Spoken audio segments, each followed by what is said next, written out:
Saludamos a Matías Sibel, él es periodista corresponsal de la BBC en Ecuador, catedrático universitario de la Universidad de la SUAY.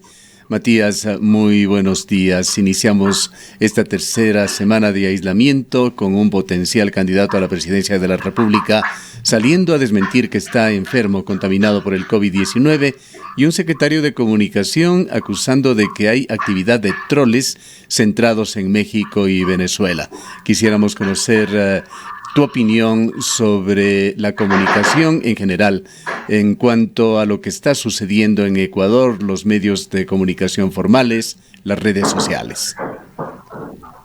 Hola Gustavo, hola Rosana. Bueno, lo que es lógico pensar es que el escenario de una pandemia inédito para todos nosotros es un escenario ideal, vamos a caer en el lugar común, es un caldo de cultivo ideal para las noticias falsas. Si nos retrotraemos un poco a antes de la pandemia, lo cual ahora parece que es difícil porque parece que hubiéramos vivido en cuarentena toda la vida después de estar 3 semanas en nuestras casas, ¿cuál era el objetivo de una noticia falsa?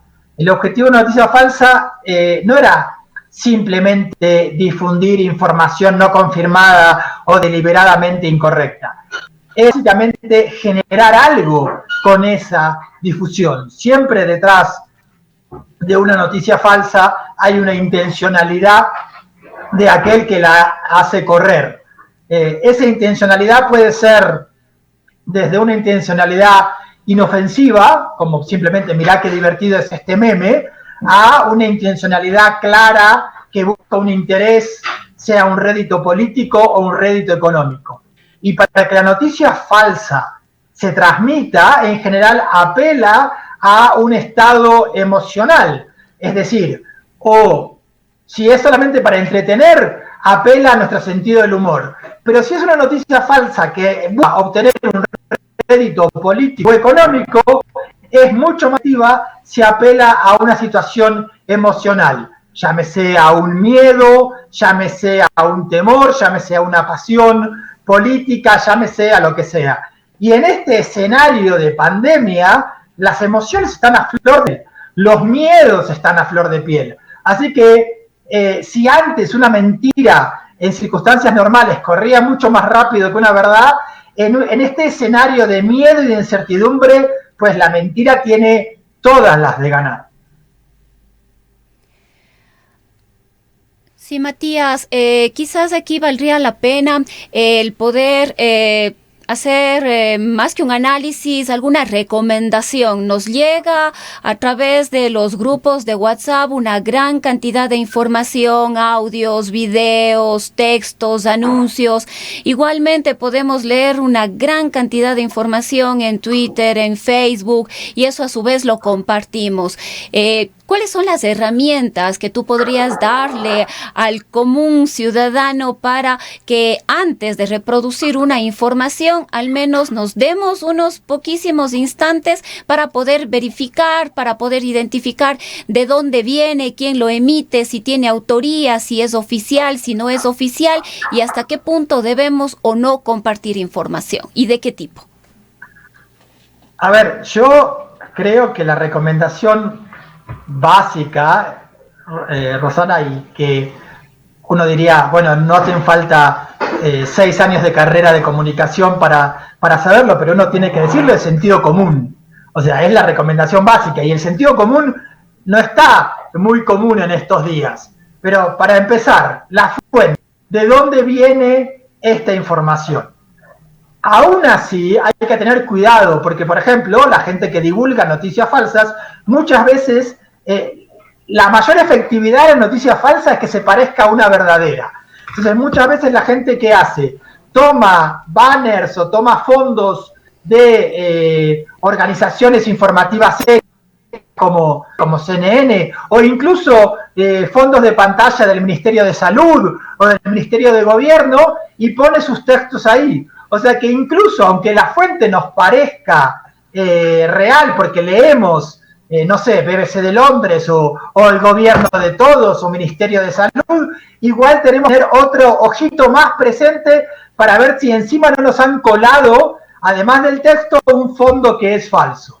O sea que la fuente, averiguar la fuente, el origen de la información es fundamental, y una vez que averiguamos, también hagamos unos segundos más para confirmar si la fuente es real o no. A veces eso lo distinguimos por el diseño, ¿no? Si vemos que el logo está borrado o que las letras están un poco fuera de foco, ya nos damos cuenta que ahí hubo una edición, hubo algo, una manipulación del mensaje. Pero el primer punto, sin duda, la fuente. Otro punto que es muy importante, que lo tenía un libro sobre fake news español que a mí me pareció muy interesante, es si la noticia que recibimos nos provoca una reacción inmediata muy fuerte, desconfiemos. Es decir, si lo que leemos nos indigna inmediatamente o nos asusta inmediatamente, desconfiemos. Porque en general es el objetivo de toda noticia que un medio serio o un periodista serio divulga. El objetivo siempre es informar. Nosotros no escribimos noticias con el objetivo de poner de mal humor a la gente, o no escribimos noticias para provocar ira en la gente, o no escribimos noticias para asustar a la gente. Escribimos para informar. Entonces, si la noticia que estamos recibiendo nos asusta, nos aterra, es que alguien buscó asustarnos o aterrarnos. Y ese es un buen elemento para estar al tanto. Porque mientras más nuestras emociones, mientras más apela a nuestra reacción, es porque atrás alguien dijo, voy a usar esas reacciones, esos miedos, esas ideas sean posibles. Entonces, una vez que explicamos la fuente, preguntémonos, ¿esto me indigna, esto me asusta? Y si realmente la sensación que me genera esa noticia es muy, muy fuerte, desconfiemos. Porque alguien quiso que reaccionemos rápidamente, alguien quiso que nos indignemos, alguien quiso que nos asustemos. Porque ¿qué hacemos cuando nos indignamos o nos asustamos? Inmediatamente compartimos. Porque no se olviden que la noticia falsa es un virus. Es exactamente igual que un virus. Ahora, Matías, lo que busca es reproducirse lo más rápido posible. Ahora, Matías, quizás así como esto nos enseña que con el virus nos tenemos que quedar en casa para no difuminar, para no replicar el virus, con la fake news es lo mismo. Mientras menos reaccionemos, mientras menos compartimos, menos efectiva es esa fake news. Sí, Matías, yo quería avanzar un poco más también cuando esta información viene ya del oficialismo. En este caso, tuvimos una experiencia recientemente con el ministro de Salud, Juan Carlos Ceballos, que entregó una información quizás no falsa, pero no en el contexto necesario ni con las explicaciones necesarias. Y en este caso era una información que venía desde el propio ministro de Salud, Juan Carlos Ceballos, cuando indicó a través de esta rueda de prensa de que el virus se contagiaba a través del aire, ¿no? Y que era información que se había descubierto hace pocos días. El día 28 de marzo inmediatamente hay un comunicado de la Organización Mundial de la Salud diciendo que esto no es verdad. Quizás es información no falsa, pero es una información que no está siendo explicada adecuadamente ni se le está entregando al ciudadano común en el contexto necesario para que pueda ser entendido, y precisamente genera un caos. Medios nacionales de Coavisa y otros titularon a través de las redes sociales que el virus se contagiaba a través del aire. Bueno, lo que también tenemos que saber, y esto creo que a veces la gente sabe, pero yo creo que en estas circunstancias lo va aprendiendo, es que no siempre las personas que están encargadas de una crisis saben comunicar. No podemos desconfiar del ministro de Salud, de su conocimiento de salud, porque por algo llegó al Ministerio de Salud, pero sí podemos desconfiar de su capacidad de comunicación. No todos los políticos, no todos los ministros, no todas las personas que ocupan un cargo de responsabilidad saben comunicar, y menos saben comunicar en crisis. Vámonos, por ejemplo, al mismo presidente de Estados Unidos, que hace un par de semanas dijo que una droga servía para combatir el coronavirus, y no había ninguna prueba de que esa droga servía para combatir el coronavirus.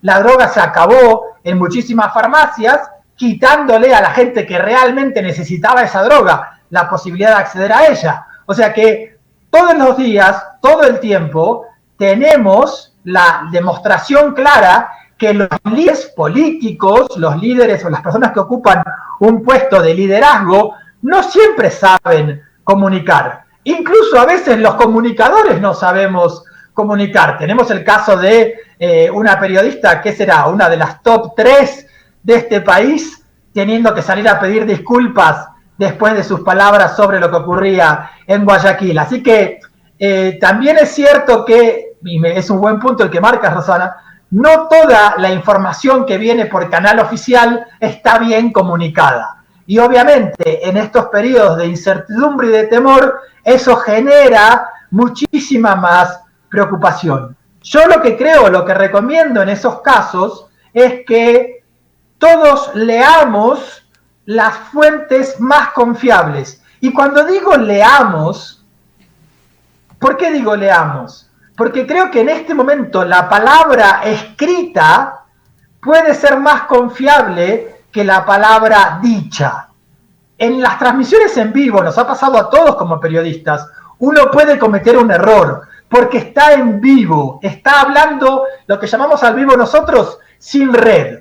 Lo que le pasó a Janety Nostroza hablando sin red. Si Janety Nostroza, en vez de estar hablando o contando su columna, la hubiera escrito, posiblemente al leerla se hubiera dado cuenta de la contundencia de su mensaje y no lo hubiera hecho. Si el ministro de Salud, que es una persona que no está acostumbrada a estar transmitiendo en vivo información, lo hubiera escrito en un comunicado, hubiera dicho, no, esto quizás lo que va a hacer es que la gente se confunda, no lo voy a escribir así. Entonces yo creo que es un buen momento para regresar a la palabra escrita. Entonces, escuchemos a los políticos hablando, pero imaginemos también que los políticos están bajo un enorme estrés en este momento, pero en vez de confiar tanto en lo que nos dicen cuando nos hablan por la radio o por la televisión, tratemos también de leerlos, leamos comunicados, leamos a la Organización Mundial de la Salud, por ejemplo.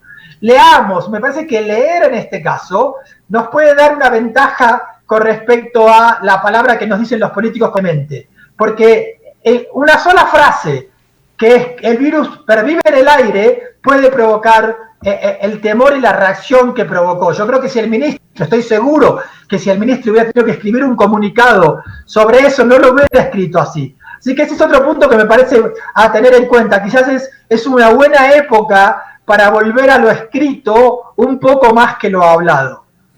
Bien, vale la pena también, Matías, una reflexión desde el punto de vista del periodismo, de la adaptación de los medios de comunicación a los nuevos tiempos. Yo creo que, a ver, viste cuando uno habla del periodismo digital y dice, bueno, el periodismo ha cambiado con lo digital. Te digo, el periodismo no cambió con la digital, todo cambió con lo digital. Yo, minutos antes de la entrevista a Ondas, di mi primera clase virtual a mis alumnos de la universidad. O sea, y tuve que adaptarme a eso. El periodismo, en estos casos, siempre debe apelar al origen del periodismo. No importa si estamos en un mundo digital, no importa si estamos en una pandemia, los principios del periodismo son siempre los mismos. Informa lo mejor posible, las mejores fuentes, reflexiona antes de hablar, reflexiona antes de escribir, y sobre todo, y en este caso sí creo que contexto, date que tu público está en este momento en una situación de enorme incertidumbre, de enorme temor y de enorme miedo, y sé mucho más cauto de lo que sería en una circunstancia normal. Para finalizar, recordando que tú eres profesor en la Universidad de la SUAY, Matías, vale la pena también reflexionar desde las escuelas de periodismo en la necesidad de formar a periodistas científicos, periodistas que puedan combinar estos atributos con la facilidad de comunicar, para comunicar mejor, tratar con propiedad conceptos hoy en día como virus, genoma, ADN, ARN, aerosoles, etcétera. Sí, absolutamente. Por ejemplo, en la universidad, en la Escuela de Comunicación, estamos muy contentos con el nuevo modelo educativo de la universidad, que lo que hace es permitir que los alumnos, cuando llegan a un determinado ciclo, puedan girar en otras carreras y hacer materias optativas en otras carreras, un poco el modelo de construir tu propia carrera a partir de los créditos. Y yo les digo en general a los alumnos de periodismo que por favor hagan materias en Derecho y que hagan materias en Biología, que me parece fundamental que tengan un manejo, no en biología solamente por la idea de entender la biología, sino por empezar a entender el lenguaje científico y entender en las carreras de Derecho el lenguaje legal, que me parece que son dos elementos fundamentales que todo periodista debería manejar. Quizás también deba recomendarles ir a Economía, porque también hay que manejar una jerga económica, pero sí que es fundamental, o sea, yo creo que estamos a veces viviendo mucho en esta especialización, a veces creo que mi padre, que estudió Derecho, ha sido mucho mejor, y Letras, ha sido mucho mejor periodista que yo.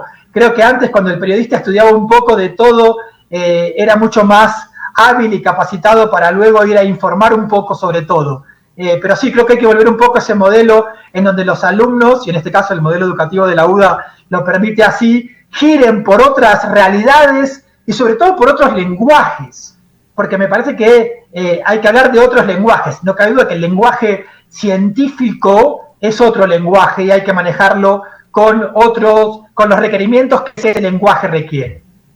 Bien, muchas gracias a Matías Sibel. Él es corresponsal de la BBC en Ecuador, profesor de la Universidad de El Azuay.